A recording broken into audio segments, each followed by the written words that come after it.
తెలంగాణలో petrol diesel auto డ్రైవర్లకు ప్రభుత్వం గుడ్ న్యూస్ ప్రకటించింది. ఆటోలను ఎలక్ట్రిక్ వాహనాలుగా మార్చేందుకు తెలంగాణ ఆటో రిక్షా ఎలక్ట్రిక్ మార్పిడి పథకం 2026ను ప్రభుత్వం తీసుకొచ్చింది. హైదరాబాద్ క్యూర్ ప్రాంతంలో ఉన్న 18,766 ఆటోలకు ఈ పథకం వర్తించనుంది.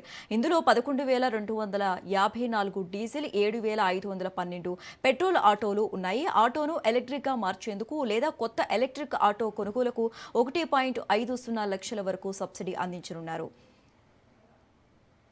ఈవీ కన్వర్షన్ చేయించుకునే విధంగా అప్లికేషన్ చేసుకోవాలని కోరుతూ తప్పకుండా మీకు సంబంధించిన సంక్షేమ బోర్డు కావచ్చు, ఇతరత్ర సమస్యలన్నీ పరిష్కరించే దిశలో ప్రభుత్వం కార్యాచరణ తీసుకుంటుందని మనవి చేస్తూ ఈ యొక్క పర్యావరణ పరిరక్షణకు రెట్రోఫిట్ చేసేటువంటి ఖర్చును ప్రభుత్వం భరిస్తూ ఉందో ప్రతి ఆటో యాజమాని హైదరాబాద్ పరిధిలో డీజిల్ పెట్రోల్ లేకుండా కన్వర్షన్ చేయించుకోవాలని కోరుతా ఉన్నాను.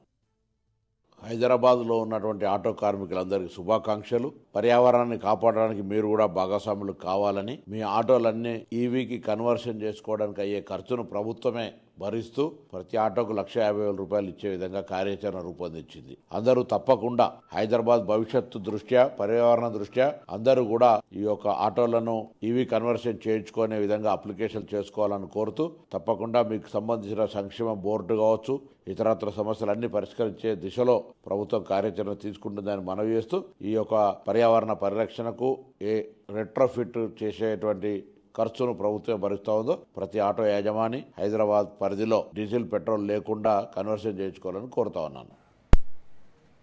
ఏఐఎస్ 123 ఆమోదించిన కిట్లతో రెట్రో ఫిట్మెంట్ కు అవకాశం కల్పించడంతో పాటు ఫిక్స్డ్ స్వాపబుల్ బ్యాటరీలో ఎంపిక చేసుకునే వెసులుబాటు ఉంటుంది. పథకం అమలుకు 200 కోట్ల బడ్జెట్ ప్రతిపాదించారు. కాలుష్యాన్ని తగ్గించడంతో పాటు ఆటో డ్రైవర్ల ఇంధన ఖర్చును తగ్గించడమే లక్ష్యంగా ప్రభుత్వం ఈ నిర్ణయం తీసుకుంది.